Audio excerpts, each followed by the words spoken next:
If you're in the process of trying to quit consuming cannabis products and you're struggling with a cannabis substance use disorder, today's video is going to be made for you. What we're going to discuss is all the potential ways that cannabis is limiting your future success. And this is a crucial step in the quitting process that you need to understand, because if you don't understand all the ways that cannabis consumption is limiting your future success, your future potential, it might wind up costing you a lot more than you think. And once you realize all the ways that cannabis is limiting your success, it actually makes quitting 1,000 times easier, because it allows us to better devalue the substance. Quitting starts with devaluing the substance, and that's exactly what I'm going to help you do today. Now, the first thing we have to do is identify the areas in your life in which success is relevant to you. For most people, that's going to come down to one of four categories. Category number one is going to be health. This could include both mental and physical health and attaining success in those areas of life. Category number two is going to be wealth. This is especially relevant to people who are building a business or are in that peak time of their career development. Category number three is going to be relationships. This is relevant if you have a significant other, maybe you have grandchildren, or maybe you have kids yourself. You're a parent, you're a stay-at-home dad, a stay-at-home mom.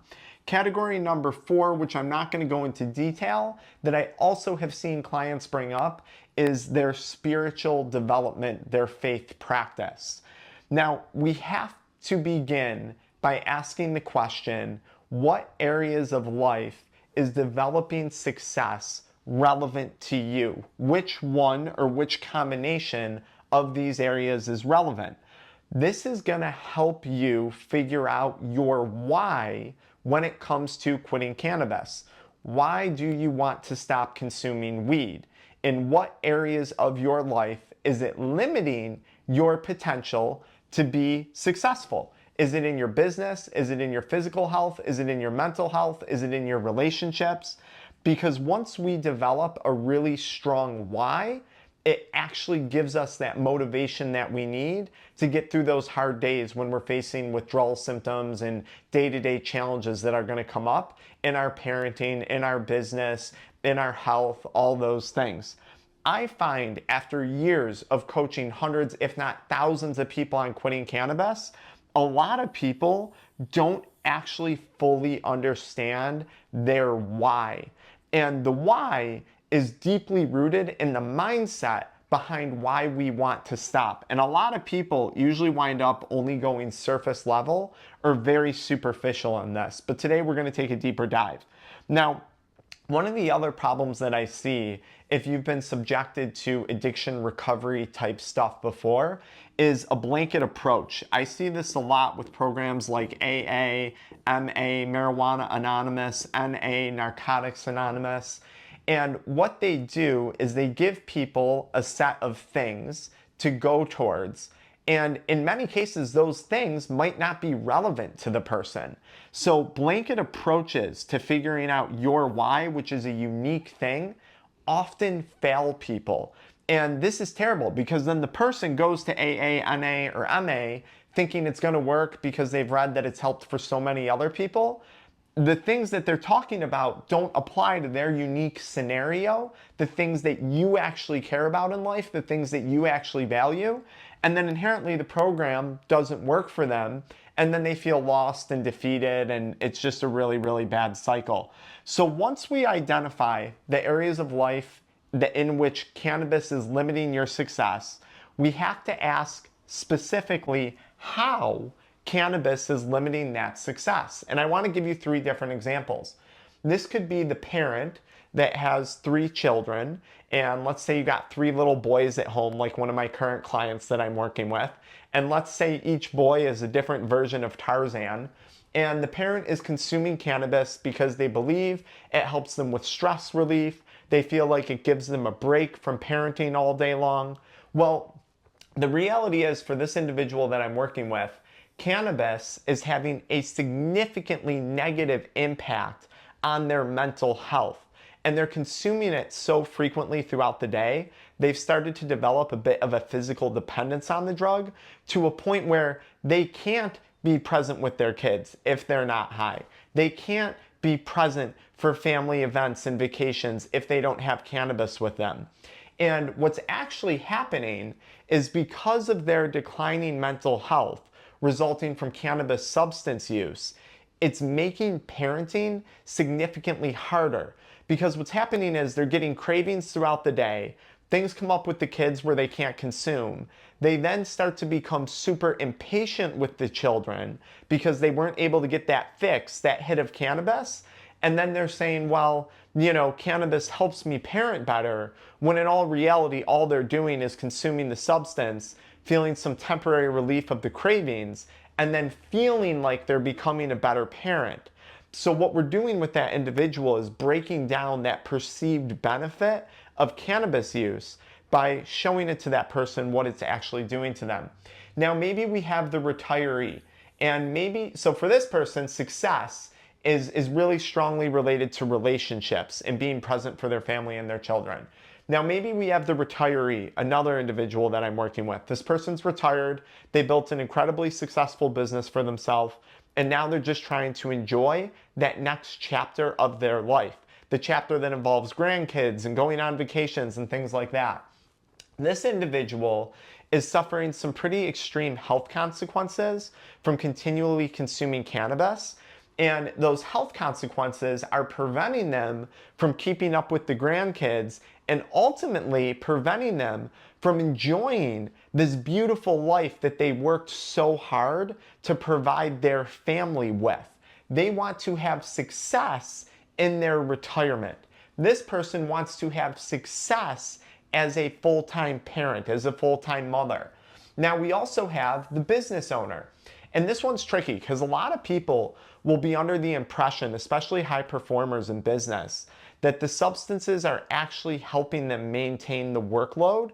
And this simply isn't true. Often what I see, and I work with a lot of business owners, a lot of high performance career individuals who are putting in 10, 12-hour days running these monster companies with all types of employees and all types of headaches.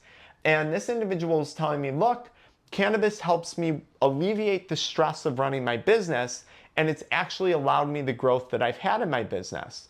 But this person is suffering significant physical health consequences, mental health consequences, and it's put a massive strain on their relationship with their wife. So what I said to this individual was, imagine a world in which you're running your business where you're not suffering from these intense physical health consequences all the time. And they're actually a physician, and they have all types of health problems now from cannabis use. And they're finding themselves in and out of all different types of their friends' doctors' offices, trying to figure out what the heck is going on with their stomach and their health because of cannabis consumption. So think about all that time that health problem's taking away from their business. Then I said, look, this cannabis substance use has created a significant strain in your relationship with your wife. You guys are constantly arguing. She has no faith in you, no trust in you anymore. And think about all the ways that relationship stress is now negatively impacting your business performance, right? Imagine if we removed cannabis, alleviated the physical health consequences of addiction, and alleviated the relationship strain that has been related to this individual's addiction. Don't you think your business performance and your stress levels, don't you think your business performance would actually go up because your stress levels would go down? And this is what we help people do. We lock in on their unique situation, what they care about with regard to success. And this person's main focus is their business and an accumulation of wealth so they can provide their family with a beautiful life going forward. And they came to us under the impression that cannabis was helping them, when in reality we were able to show them all the ways that it was actually harming them. Now here's the thing. There's a lot of unrealized cost that people incur when they're struggling with a cannabis substance use disorder. What is the cost of not achieving optimal health, ideal wealth, maintaining significant relationships, and then having some type of, faith-based practice? What are the consequences of not achieving the success that you feel you want to obtain? What does that look like? The unrealized cost could be in the form of health expenses. It could be in the form of damaged relationships and losing a wife, losing a husband, straining relationships with your children because of addiction. There is a massive unrealized cost. And I can tell you from my own experience, having struggled with a cannabis substance use disorder for several years of my life, and now being sober for 9 years, that cost was way greater than I even imagined. Like in quitting cannabis, I didn't even understand how much I stood to actually gain back from quitting the substance, stopping the use of the substance. And this is the thing, once we shed light on all the unrealized cost, it actually makes quitting cannabis 1,000 times easier. Because once we've fully devalued the substance, devalued the drug, we start to lose that urge to consume it again. And that's where a lot of people get tied up and relapse, aka choose to going back to consuming the substance. Now, lastly, after we identify what we care about with regard to areas of life that we want success, once we identify all the ways in which cannabis is truly negatively impacting that, all the unrealized costs, we have to consider that we only have so many resources available to us throughout the day. And look, parents, retirees who have built beautiful lives for themselves, business owners, you guys have the traits of commitment. You have discipline. You have tenacity. You have these unbelievable character traits. The problem is, in a day, in a 24-hour period, you only have so much gas in the tank where you can apply that discipline, that commitment, that tenacity, that focus, that energy. And if you're putting all of your energy into maintaining a cannabis addiction and the consequences of cannabis addiction, the strained relationship with your wife, the strained relationship with your employees as a business owner because you're not performing optimally and you're not providing for your employees to the capacity that you should be. If you're putting all of your discipline, effort, energy, commitment, tenacity, and grit into managing a substance use disorder, you're gonna have nothing left at the end of the day for the things in life that you actually value.